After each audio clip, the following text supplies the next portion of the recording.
Welcome to the B2B Digital Marketer podcast, a podcast helping you to end your struggle with digital marketing, helping you to pave a new and better path to target and capture your ideal customer. Each week, we teach you how insiders and experts debunk the dreary and become engines of innovation. Now, here's your host, Jim Rembach.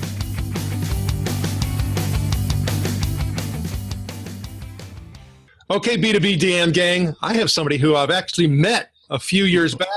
And when I saw him on my list to be interviewed for this particular podcast, I got excited and I had to go reminisce a little bit, and we had a little bit of discussion. And so we kind of vaguely remembered one another, but definitely quickly found some things that we can mutually connect upon. And Ailey Judge has been really a content creator since he was in high school. And has been doing that ever since. Even had a short stint, which you may find, of being a DJ. That's when we both had hair. Yeah, exactly. But now he actually has a couple different roles. He runs marketing for an organization. We may or may not talk about that a little bit. But he also is part of the founding group for Content Monster.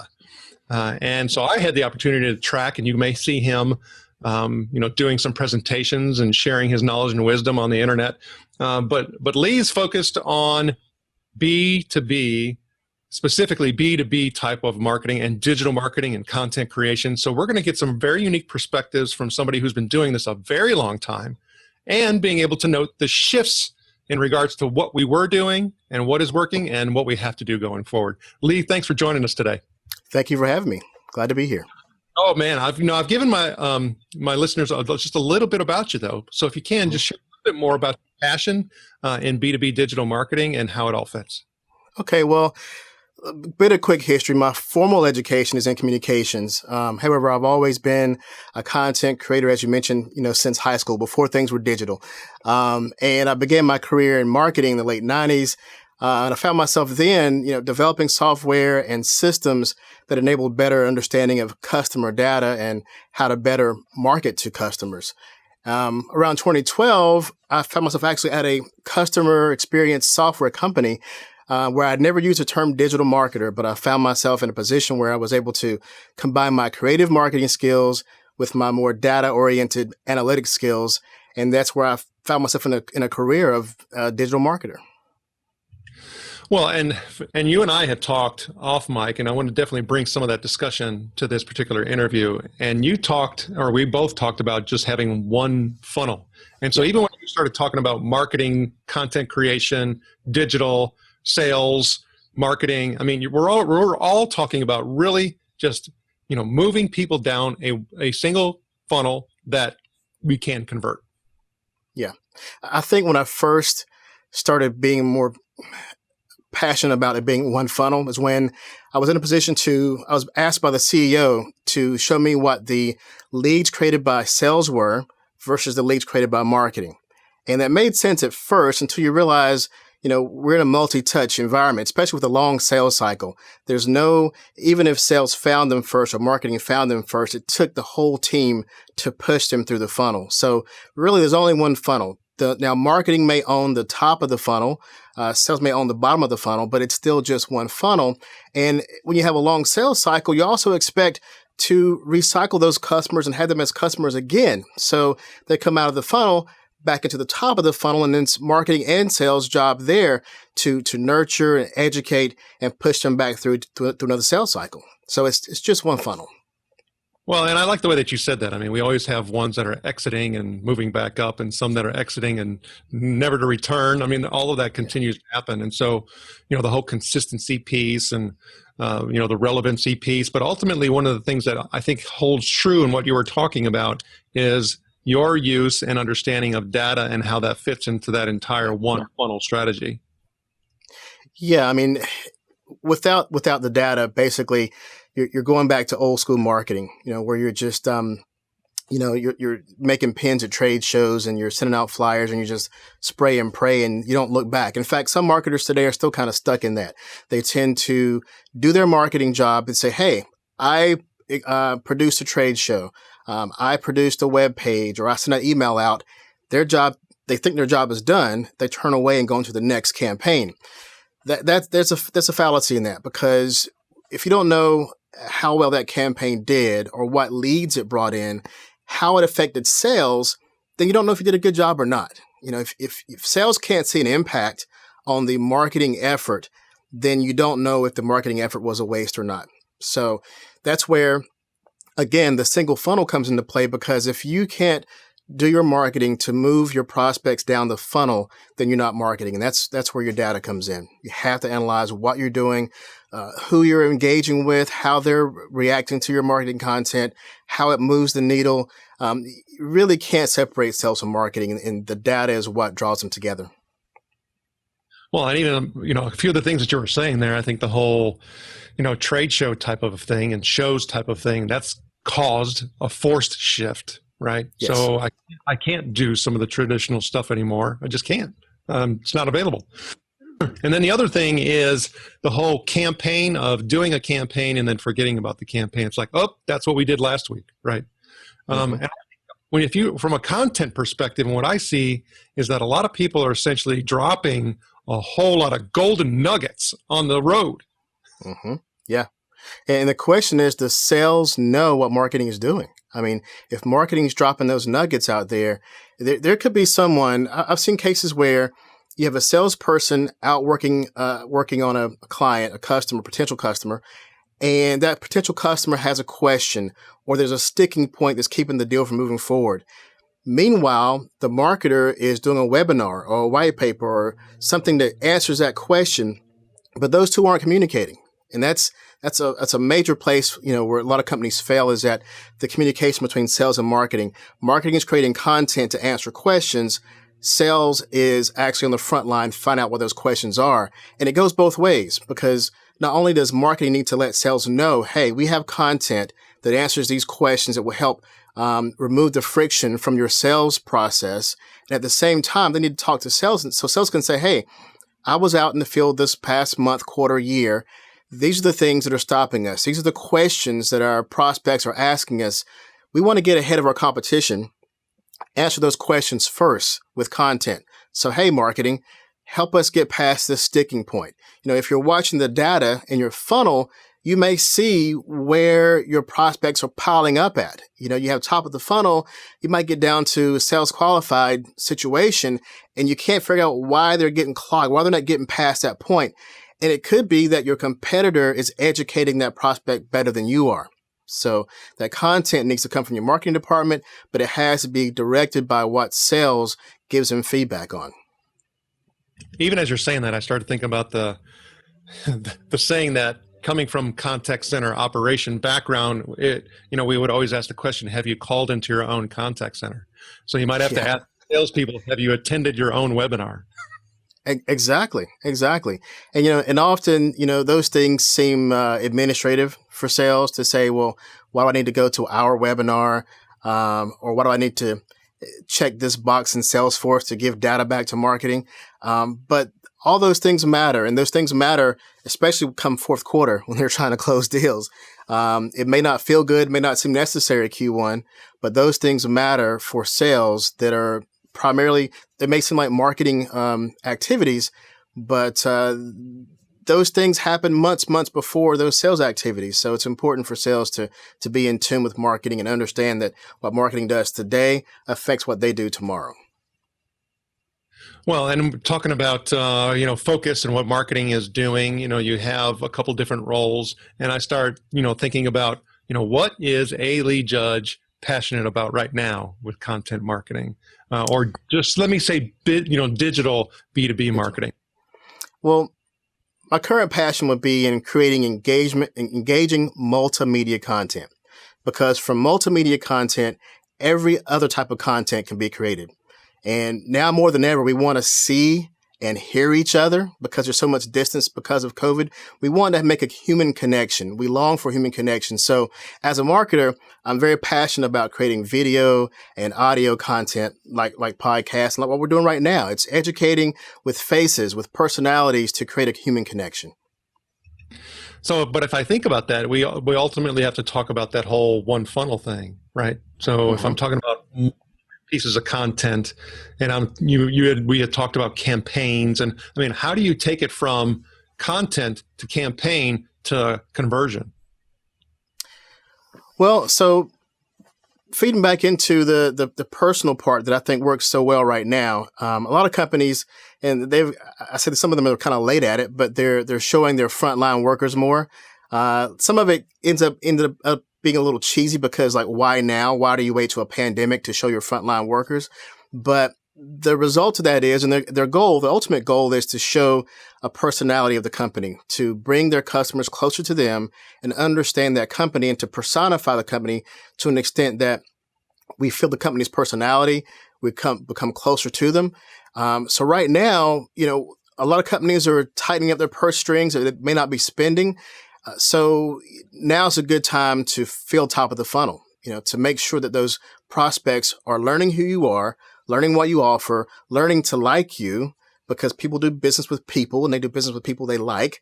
So right now is a time to fill that top of that funnel. Now, every industry isn't seeing a decline right now. So, whether you're seeing a decline or not, now's a great time because of our lack of personal connection.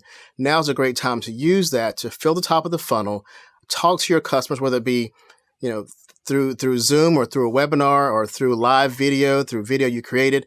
Also, regarding video creation, the reason why podcasts I think are working right now is because it tends to be less scripted and it's conversational, which makes it easier to digest and easier to trust, actually, if it's not scripted.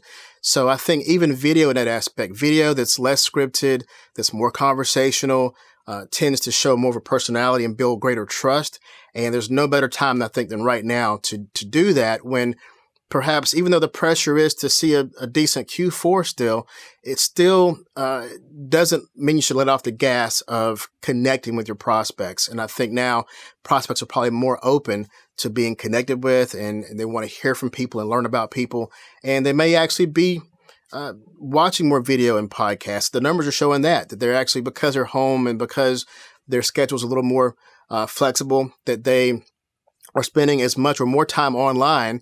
And some of that is still with work-related activities, and they're watching those videos and learning about companies and doing their research more so than ever. So it definitely impacts the bottom line, what's going on right now from a positive aspect in regards to content creation and content marketing. Well, but there's one issue with that in regards to everybody doing it, right? So if I end up talking about, I'm late to the game, I'm late to the game and I'm forced to do something, I'm just trying to get it done, right? Yeah. And so what is the worry? What is the opportunity, or where's the issue, or let's just put it in this way. How can somebody, regardless of late to the game or not, with all of, everybody, all people focusing on creating more content of all types, webinars, virtual conferences, and trade shows, it just goes on and on. How do I actually stand out and disrupt and make a difference? So I'm glad you mentioned it as an issue and an opportunity, because that's exactly what it is. The reason why I'm passionate about multimedia content is because the bar is higher. And it isn't necessarily a technical bar, but it's more of an anxiety bar. People are more afraid to get in front of a camera. They're more afraid to talk off script in a podcast. If you can do that, then you're already getting above the noise quite a bit. Now, right now, in the past few months, because my company, we also produce podcasts for companies and video, obviously, we're seeing companies now raising their head going, you know what? A year ago, we were told we should do video, but we weren't really ready to do it yet, or we didn't really want to do it. But now we're hearing that we almost must do it. But even amongst those who realize they need to do it, there's still hesitation. And for those who have the guts to go ahead and do it and, not worry so much about the production quality or, having to go through 10 approval cycles to just get it out there, the ones who have the guts to just record it, hit the record button and get it out there and talk to their prospects, they're going to win. They're already showing that they're winning. So that's the difference right now. That's how you get above the noise, is just do it. Do the things that are easier. If you're, where the flood right now is, plain social posts, white papers, trade shows are trying to scramble to redo into virtual. That's where the flood is. But still, the bar of, like I said, not so much technical difficulty, but the guts difficulty to do video and audio, that bar is still pretty high, and that's how you get above the noise. Well, I mean, that's very interesting that you say that, because I've been podcasting for over 5 years. This is one of my 3 podcasts that I'm doing for the B2B Digital Marketer. And just the other day, I had somebody reach out to me and said that they wanted to purchase one of my podcasts. And I'm like, what? I mean, that was just an odd request. Excellent. But Great. It's one of those things, like you're saying, is that everybody's coming around and saying, and then they're maybe thinking, well, I don't know if we can do it and turn it. Well, let's just go buy one. Yeah, that's an option. So I think with all of the shifts and changes that are happening, we're needing to think differently. Many are. And I think there's going to be some significant disruption because of some of the things you even talked about. You have all these former face-to-face companies that, hey, they've got to figure out some way in order to be able to stay afloat. And I still don't think that face-to-face is going to come back like it was. That's not going to be a bounce in the economy. That's not going to be a V-shaped return. It's going to take a while. Well, here's an interesting thing I've noticed is that years ago, and I say years, I mean just 3 or 4, when I'm pushing to sales to say, hey, sales, turn on the camera, you talk to your customer, do a thought leadership video, record your knowledge so you can use that over and over and over to new prospects and not have to re-pitch every time, or reach out, do a video LinkedIn video, or do something to communicate with them. 3, 4 years ago, they weren't trying to hear it because they'd say, you know what, I'm more comfortable spending company money, getting on a plane and flying across the country and shaking hands and having breakfast with somebody. That's what they've been doing for years. It's what's comfortable to them. And even though they saw that it wasn't working as well, they even might have seen that their competitors who had more content and who was communicating to them were getting to their customers faster. In fact, they knew there's many, many hard numbers that show how much today's customer researches before they even call a salesperson. But even with that information, sales wasn't ready to do anything. They weren't ready to get past that gut bar I mentioned earlier. But now, as of March, April, May, they've been forced to. So now they're saying, you know what? Let me figure this thing out. Let me figure out how to become that media that my prospect is consuming, because one of your competitors will figure it out. One of your competitors will be that media that your competitor is consuming. And, Content Monster, we were doing more video before pandemic. Now we're doing more podcast, and we're also bringing in more live video now too, because companies realize that they need to be a media company. There's a company, Jyske Bank, I think, in Denmark. They said a few years back that they're going to be the only media company that has a bank. So they were a bank, but they said we're going to be the only media company that has a bank, because they built TV studios and they put out so much content and media that they owned their area of the industry because they were known and heard from so much. And so I think sales staff, sales members, persons are learning now they have to be the content. They have to be more visual. And that barriers, they're going to have to approach that barrier at some point very soon. Well, but there's also some risks in that, meaning that, hey, I wasn't doing this. I must make a shift. And it's not that I must.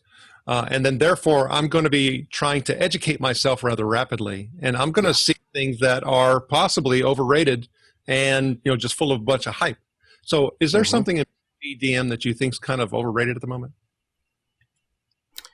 Well, the things I think are overrated aren't necessarily new. In fact, I think that, things like white papers, for example, analyst white papers, I think those are very overrated, because first of all, when you consider that analyst papers or white papers that companies are still pushing right now from a digital standpoint, that's based on, there's 2 reasons why I think it's overrated. For one, there's so much information available today that the value of that paper is only equal to the value of the time you have to research it.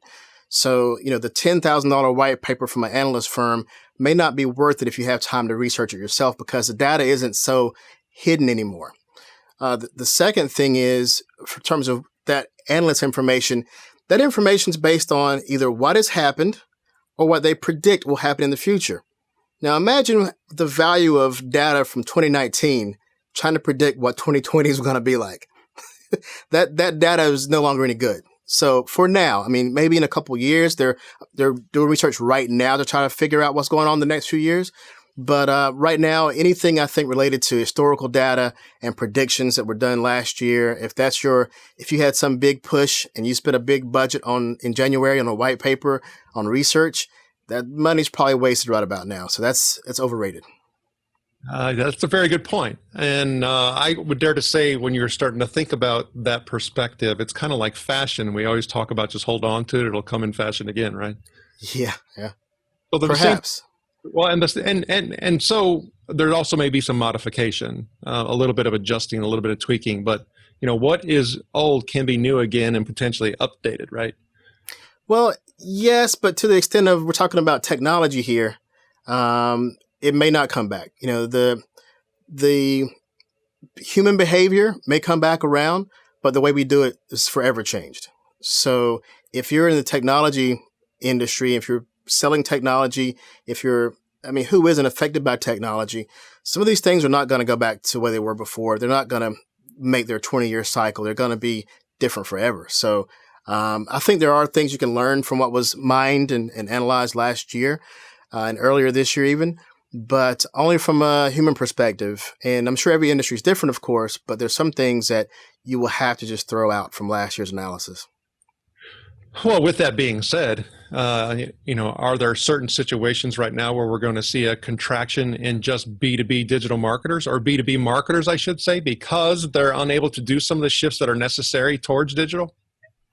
I think it's just the opposite. I personally saw an extreme uptick. Every marketer I talked to, I actually asked the question of marketers, friends of mine around the world, are you guys getting as much attention all of a sudden as I am? Everybody all of a sudden wants to talk to digital because for a couple of months there, companies said, hey, our sales guys are on the ground.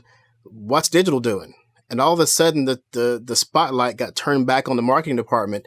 And for a while there, digital marketing, in fact, digital sales was the only thing that could be done. Now we're getting to a point where we're realizing that we can't wait until we get back to the normal sales because that's done. Now, what is the new sales?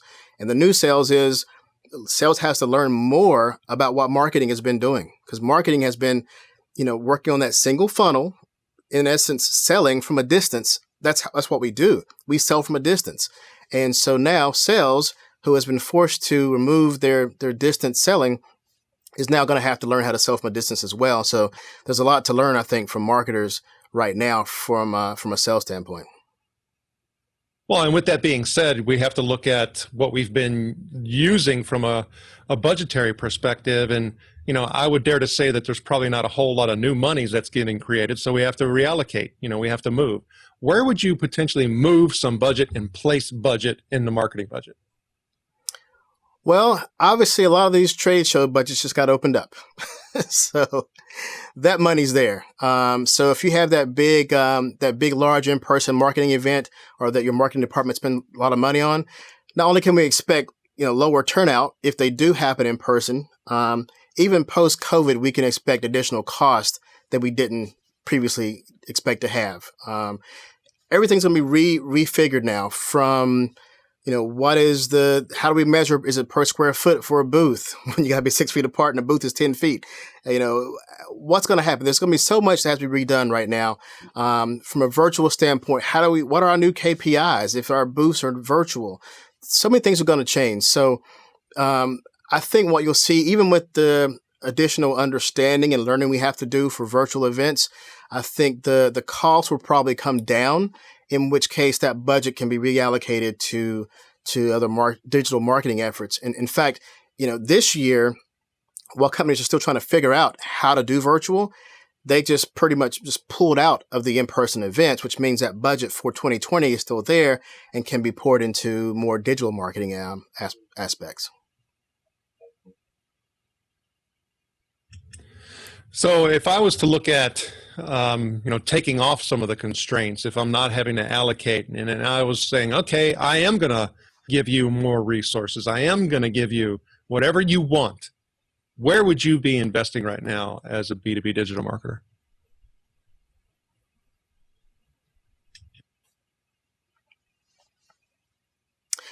Well, sort of like I mentioned earlier about what Yuska Bank did, I would turn my company No matter what the industry was, I would turn the company into a media company. I would command the attention of all the prospects in the industry to an extent that we control the perception of not just our brand, but also the entire industry. That's what that bank I mentioned did, Yuska Bank. And plus, they, along with many other organizations, even Marriott, for example, realized that they could own the media around their brand and in their industry. This was only a few years ago. And then they had to build an entire TV studio to accomplish that kind of task. But now that's no longer true. You can do that with a few remote vendors like Content Master and even cell phones backed up by proper content marketing campaigns. I joked last week to someone that there's more technology in your phone right now. There's more media production in your phone than a 1990s television studio. So there's no excuse for a company not to take advantage of that and own the perception, own the information, own the education that the prospects in their industry are receiving. Well, and you may set me up for my next question, but a lot of times we have to go through that, self-check and self-discovery process. And, I start thinking about questions that I ask myself in order to get grounded and get refocused. So what is a question that a B2B digital marketer needs to be asking themselves right now? A question that a B2B marketer should be asking themselves right now. Well, marketing right now is no longer a soft skill, and it's not just a creative field. So I would say every B2B digital marketer should be asking themselves, am I using the data and the tools available to me to deliver content with the right message to the right people at the right time in order to drive business forward and close deals? And definitely focus on one funnel, right? One funnel. Yeah, it's one funnel. That's why, even what I just said, I went from creating content to closing deals. That's one funnel. It isn't create content and check that they actually attended your campaign. When there's two funnels, what you used to see in the past was marketing funnel. They come into the top of the funnel, we get their email address, we email blast them to death, and they respond to us, and they respond enough to say, hey, sales, they've come out of our funnel, put them in the top of yours, and we won't look back and see what happens. And when that happens, you don't know if you even sent somebody who was worthy of sales to the other funnel. But when it's one funnel, marketing operations or digital marketer, just digital marketer period, should keep an eye on that whole funnel to see that campaign from beginning to end. Sales should know the campaign, marketing should know the campaign, and they should watch that prospect through the whole funnel to see if that marketing content, that message hit the right person at the right time, pushed that deal forward and drove business. Otherwise, marketing can't prove their worth if they can't prove how they affected the bottom of the funnel. Most definitely. Lee, I had fun with you today. How can the B2B DM gang get in touch with you? All right. Well, they can find me, of course, through my website, Content Monster, MONSTA, contentmonster.com. And my favorite place to hang out from a social standpoint is LinkedIn. So everything is A. Lee Judge, ALEEJUDGE. LinkedIn, Twitter, Instagram, it's all A. Lee Judge. So let's connect. Find me on LinkedIn. Let's connect and talk business, talk marketing, talk content. Yeah, most definitely. And go to Apple Podcasts and make sure that you are also rating and reviewing and subscribing to the B2B Digital Marketer podcast. Hey, Lee Judge, thank you for sharing your knowledge and wisdom, and we wish you the very best. Thank you.